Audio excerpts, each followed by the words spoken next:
Ich weiß, dass du im Gespräch bist, Thomas, aber ich muss jetzt immer einen flotten Spruch daher machen. Hat er aber recht? Ja, die belangen wie die heute zugekommen. Grüß hast du schon angestoßen. Ah, das war dein? War das dein? Ja, mein Bier, genau, mein Bier noch.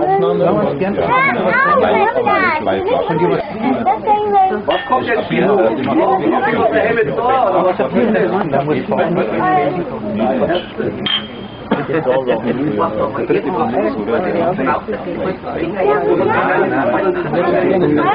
Jetzt kommt unser letztes Stück heute Abend. Jeder Abend hat auch ein Ende. Es ist Sultans of Swing, die bayerische Fassung. Es ist nicht Mark Knopfler an der Gitarre, es ist der Bernd aus Freising.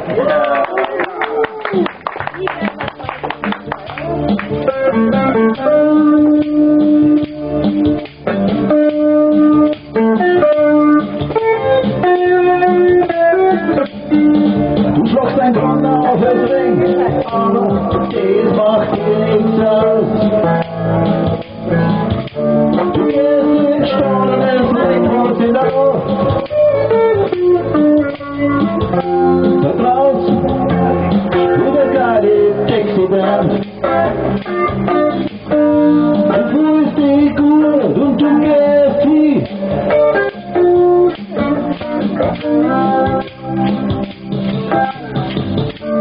Du gehst gleich, erkennst gar nichts nicht da.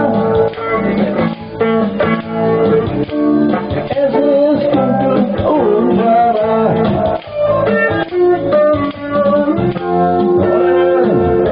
Das wird nie erfährt. Der Rhythmus geht ins Blut.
Dankeschön.